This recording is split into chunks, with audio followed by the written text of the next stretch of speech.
Korean company BHEL company ఇంకొక company టెండర్లో participate చేసింది అధ్యక్ష.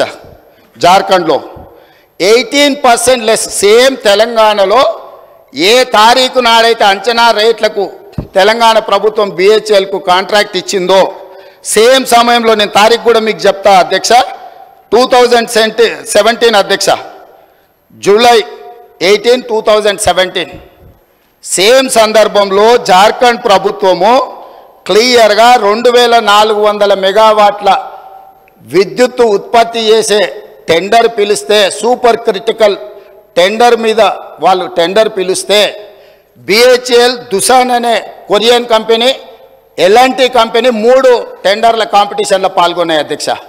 ఇదే బిహెచ్ఎల్ 18% లెస్ కోట్ చేసి ఆ వర్క్ తీసుకున్నది అధ్యక్ష. ఈరోజు టెండర్ జరిగితే బిహెచ్ఎల్ కాంపిటీట్ చేసి జార్ఖండ్ రాష్ట్రంలో 18% లెస్లా సూపర్ క్రిటికల్ 2400 మెగావాట్ల పవర్ ప్రాజెక్టు టెండర్ అక్కడ తగ్గించుకుంటే ఇక్కడ రేట్లకు వీళ్ళు ఒప్పందం చేశారు. అంటే 18% లెస్లో తెలంగాణలో వర్కులు చేయడానికి అవకాశం ఉన్న పవర్ ప్రాజెక్టును 4000 మెగావాట్ల విద్యుత్ పవర్ ప్రాజెక్టును బిహెచ్ఎల్కి అప్పచెప్పి ఏం చెప్పిండ్రు అధ్యక్ష? ఆ రోజు 2.5 సంవత్సరాలలో తెలంగాణలో విద్యుత్ ఉత్పత్తి చేసేది ఉన్నది కాబట్టి మేము బిహెచ్ఎల్కి ఇచ్చినామన్నారు. 9 ఏళ్ళు అయింది అధ్యక్ష టెండర్ ఇచ్చి. 9 ఏళ్ళు అయినా ఇంతవరకు ఉత్పత్తి మొదలు కాలేదు అధ్యక్ష. ఆనాడు 7 కోట్లకు పర్ మెగావాట్ విద్యుత్ ఉత్పత్తి చేస్తామని ఒప్పందం చేస్తే ఇవాళ 10 కోట్ల రూపాయలకు పెరిగింది అధ్యక్ష అంచనా.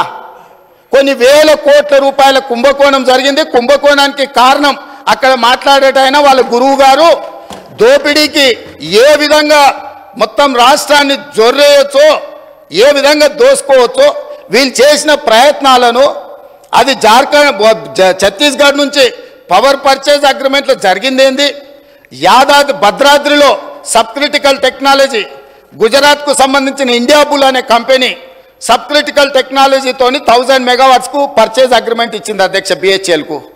ఆ తర్వాత 2011లో కేంద్ర ప్రభుత్వం ఒక యాక్ట్ తీసుకొచ్చింది, పార్లమెంటులో అమెండ్ చేసి 2013 సంవత్సరం లోపల దేశంలో ఉన్న అన్ని సబ్ క్రిటికల్ టెక్నాలజీ పవర్ ప్రాజెక్టులను అన్నిటిని కూడా సూపర్ క్రిటికల్కు మార్చుకోవాలి. కొత్తగా నిర్మాణం చేయబోయే ప్రాజెక్టులు కూడా super critical technology. Sub critical technology అంటే నేను సింపుల్గా చెప్పదలుచుకున్నా అధ్యక్ష, సబ్ క్రిటికల్లో నువ్వు బొగ్గు పోసి ఉత్పత్తి చేస్తే బూడిద బొచ్చడు వస్తుంది, విద్యుత్తు తక్కువ వస్తుంది అధ్యక్ష, కాలుష్యం ఎక్కువ వస్తుంది అధ్యక్ష. సో కాలుష్యాన్ని నియంత్రించడానికి, విద్యుత్ ఉత్పత్తి సామర్థ్యాన్ని పెంచడానికి, బూడిదను తగ్గించడానికి ఆ కాలం జల్లిన సబ్ క్రిటికల్ టెక్నాలజీని ఆపేసి సూపర్ క్రిటికల్లో బూడిద తక్కువ, విద్యుత్తు ఎక్కువ, కాలుష్యం నియంత్రించవచ్చు అని సూపర్ క్రిటికల్కి వెళ్ళమని మన్మోహన్ సింగ్ గారు కేంద్ర ప్రభుత్వం చట్టం తీసుకొచ్చింది. చట్టం తీసుకొచ్చి కట్ ఆఫ్ డేట్ కూడా ఇచ్చింది. 2011లో చట్టాన్ని చేసినప్పుడు 2013 ఆఖరి వరకు ఇవన్నీ కూడా మార్చాలి కొత్తయని. ఈ పీరియడ్లో ఇండియా బుల్స్ అనే గుజరాత్ కంపెనీ బిహెచ్ఎల్కి పర్చేజ్ ఆర్డర్ ఇచ్చి కొనుగోలు చేసినాక యాక్ట్ మారింది. యాక్ట్ మారినాక వాళ్ళు అక్కడ ప్రారంభించలేకపోయారు, అది అక్కడ ఉండిపోయింది. వాళ్ళు వెనక్కి వెళ్ళి బిహెచ్ఎల్ను మేము కట్టిన పైసలు మాకు వాపస్ ఇవ్వండి అని అడిగారు. అప్పుడు బిహెచ్ఎల్ ఏమన్నది, మీరు పర్చేజ్ ఆర్డర్ ఇచ్చిండ్రు, మేము ఆల్రెడీ మిషన్లు తయారు చేసి ఆడ పెట్టినాం, ఇప్పుడు మీ డబ్బులు మీకు వెనక్కి ఇవ్వడానికి లేదు, మిగతా బ్యాలెన్స్ కూడా మాకు కట్టాల్సిందని వాళ్ళు అన్నారు. అప్పుడు బిహెచ్ఎల్ని ఏం చేయాలంటే, ఎవడైనా తలమాసినోడు, ఎవడైనా రాష్ట్రాన్ని దిగమింగటోడు దొరికితే వా బక్రాగాన్ని తీసుకొచ్చి మాకు అప్పచెప్పు, ఆ బక్రాగాన్ని నెత్తి మీద ఇవన్నీ పెడతాం, నువ్వు నీ పైసలు తీసుకొని పోని. అప్పుడు ఆ బక్రా ఎవరైనా అంటే అక్కడ మాట్లాడటాయన అయిండు. కమిషన్ల కక్కుర్తి పడి ఇండియా బుల్ నుంచి 1000 కోట్లు మెక్కి కాలం జల్లిన సబ్ క్రిటికల్ టెక్నాలజీని బిహెచ్ఎల్ నుంచి మేము కొనుగోలు చేస్తామని వీళ్ళు వెళ్ళి ఒప్పందాలు చేసుకున్నాక వీళ్ళు పేమెంట్లు బిహెచ్ఎల్ చేస్తే బిహెచ్ఎల్ ఇండియా బుల్స్ గుజరాత్ కంపెనీకి పైసలు వాపసు ఇచ్చింది అధ్యక్ష.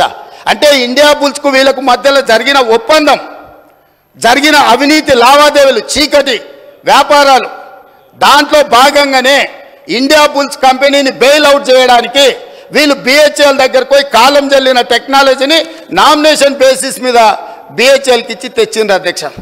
ఎన్ని నెలలలో వీళ్ళు కంప్లీట్ చేస్తాం, రెడీగా ఎక్విప్మెంట్ రెడీగా ఉంటే 18 నెలల్లో పూర్తి చేస్తాం అన్నట్టున్నారు అధ్యక్ష. ఒకసారి ఆ రికార్డు కూడా మళ్ళీ ఇస్తా.